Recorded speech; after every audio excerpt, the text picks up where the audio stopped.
Welcome to stock markets with यार। स्वागत है आपका डेली मार्केट एनालिसिस में। And today let's take a look at Nifty, bank Nifty and the overall market. समझते हैं कि क्या हो रहा है और कल के एक्सपायरी के पहले, जुलाई के फर्स्ट एक्सपायरी के पहले बेसिकली मार्केट का माहौल क्या है। सो यहाँ पर हम देख सकते हैं, this is the daily chart of Nifty. And एक बहुत इंपॉर्टेंट चीज हुई है। पिछले कुछ दिनों से हम देख रहे थे कि 20 MA का रेजिस्टेंस था। अब निफ्टी ने ये दूसरा दिन होगा कि 20 MA लेवल को तोड़ा है। Now this alone I think makes it a very important day overall, क्योंकि हमने अब तक देखा है कि जब भी 20 MA के नीचे है at that time we have seen a bearish bias, and जब 20 MA के ऊपर है we have seen a bit of at least support तो होल्ड करता है टाइप ऑफ डे। यहाँ पर हम देखते हैं अब 20 MA तो उसने क्रॉस कर लिया है, 50 MA is coming up and we can see that level is likely to be right around 16,100। ये थोड़ी सी टेढ़ी लाइन बनाई है। 16,100 200 के आसपास का वो 50 MA का लेवल आएगा। We can see 140 is the exact level, और वहां पर एक्चुअली ये गैप भी फिल होता है। सो एक साथ दो चीजें हो जाएगी। In fact bank Nifty is also around the same level. हम देख सकते हैं बैंक निफ्टी के लिए तो 50 MA ऑलरेडी आ चुका है। एंड अगर हम देखते हैं कि बैंक निफ्टी 34,500 के ऊपर जाता है, then I feel that there is a chance that we might be looking at these levels, which is basically around 34,800 से लेके 35,000। आपने नोटिस किया होगा ये लाइन थोड़ी सी टेढ़ी है, but don't go by what I am drawing, rather go by what I am indicating here. तो ये बेसिकली निफ्टी का और बैंक निफ्टी का overall I feel broad sort of view है। अगर ऊपर जाता है, अगर नीचे जाता है, वी वेरी क्लियरली नो कि कौन से लेवल्स है।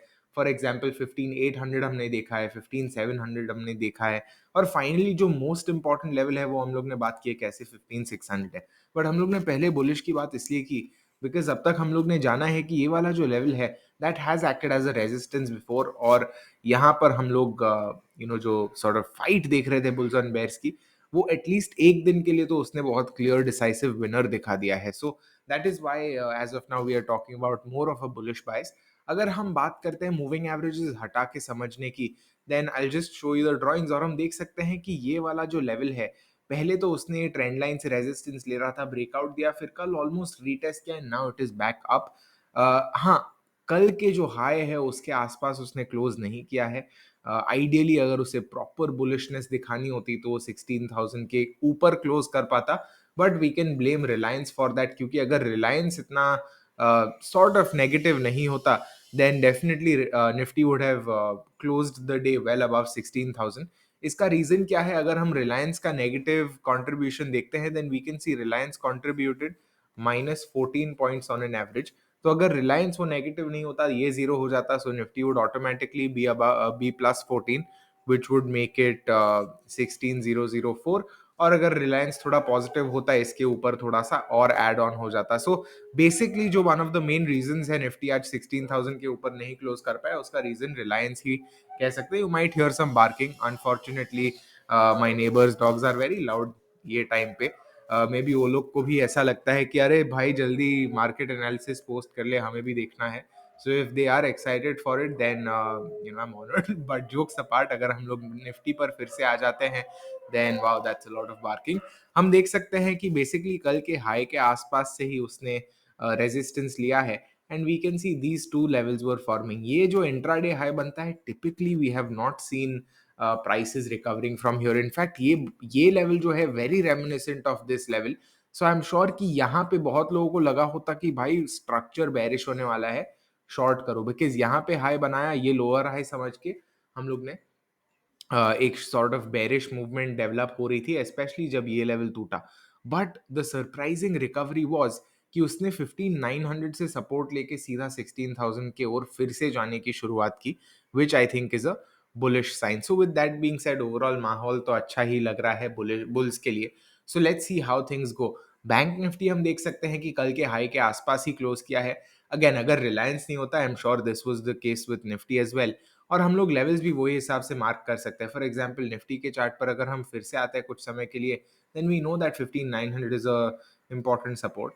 ये हम 1630 के आसपास का रेजिस्टेंस मान सकते हैं। हम मान सकते हैं कि फॉर एग्जांपल ये जो रफ 850 से लेके 820 का जो जोन रहने वाला है, we know that is going to be a support as well. For bank Nifty अगर हम समझने की कोशिश करते हैं, then here we can see 34,200 के आसपास एक सपोर्ट बन सकता है. रेजिस्टेंस के हिसाब से ऑनेस्टली 34,420 का सबसे बड़ा रेजिस्टेंस मुझे तो लगता है, which is around 100 points away. अगर उसको तोड़ता है, देन आई थिंक मोमेंटम इतना अच्छा होगा, then it is not likely to really turn back that easily, I feel. But यहाँ पे टू बी वेरी ऑनेस्ट, हम लोग ने पिछले कभी काफी टाइम हो गया था वो लेवल्स देख के, एंड आई थिंक 34,550 से लेके 600 might be the next resistance levels. After that अगर हम सपोर्ट्स की बात करते हैं, 34,200 के नीचे कौन से सपोर्ट है, ये वाला बन जाएगा, विच इज अराउंड 34,050. और उसके बाद maybe we do see retest of this level, which would be around 33,900 से लेके 34,000 का. सो लेवल्स के हिसाब से वो हो जाएगा. अगर हम देख लेते हैं वेरी क्विकली कि सेक्टर्स ने कैसा किया है, then हम लोग को ओवरऑल अच्छा आइडिया आ जाएगा. एंड सेक्टर्स में we can see no one sector is actually that negative. सिर्फ ऑयल एंड गैस थोड़ा सा डाउन है. Again we can see Reliance is down, आपने देखा होगा. ONGC is also down along with a few other stocks. So oil companies थोड़ा सा नीचे जा रहे हैं. I am not sure why.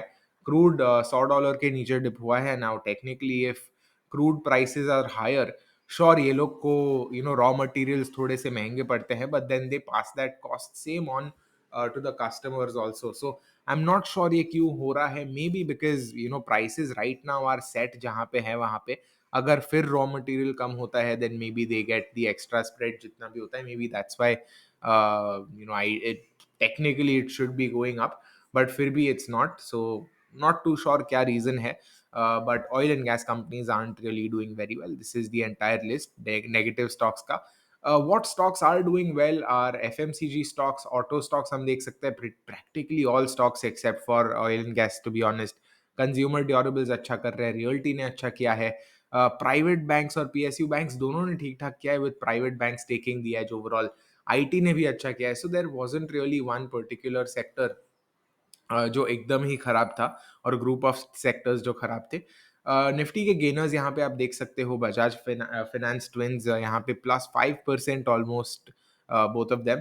Britannia is also doing pretty well. यहाँ पे हम देख सकते हैं HUL अच्छा कर रहा है. FMCG स्टॉक्स इन जनरल हम लोग अच्छा परफॉर्मेंस देख रहे हैं FMCG से. Again maybe one of two reasons can be there. Overall हम देख रहे हैं कि फंडामेंटल साइड से भी कुछ उतना खराब नहीं है.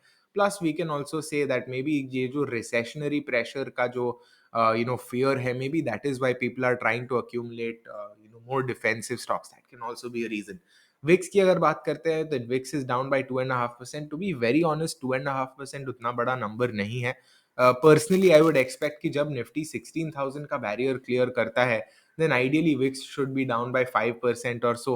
Basically VIX को I think 20 के नीचे जाना चाहिए था.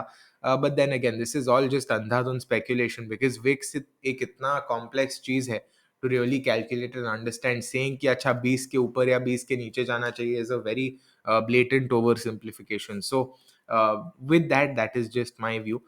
अगर हम लोग rest of the market sentiment की बात करते हैं, then clearly right now it seems to be bullish. अगर हम समझते हैं ग्लोबल मार्केट्स को, then global markets actually were not looking that bad. हम लोग देख रहे हैं कि कोई कोई स्टॉक्स, कोई कोई मार्केट्स डाउन है. For example Asia was down, but overall we were seeing a good performance by the European markets, specially FTSE. FTSE एक सरप्राइज परफॉर्मर इसलिए था बिकॉज क्लियरली वो लोग की यूके की जो पॉलिटिकल सिचुएशन है, गवर्नमेंट की सिचुएशन उतनी खास नहीं लग रही है. And despite that FTSE actually went up by almost 2%. So does not look too shabby overall. Let's see क्या होता है overnight. Tomorrow's an expiry, so वो हिसाब से moves हो सकते हैं वाइल्ड वाले. एंड लास्ट वीक ओनली भी डिस्कस की कैसे 16,000 15,900 का एक्सपायरी हो सकता है. और ये चीज़ हम लोग काफ़ी समय से बात कर रहे हैं that okay I think now the expiry might be in that region. Now we're finally there. So perhaps the key levels for tomorrow expiry might just be around 16,200 अगर safe side पे है, या 16,100 अगर थोड़ा सा aggressive रहना है तो. And then maybe around 800 or 900 on that side, on the downside. So with that, आज के लिए इतना ही. मिलते हैं in the next one. See you next. Happy trading, happy analysis, and do share your views as well.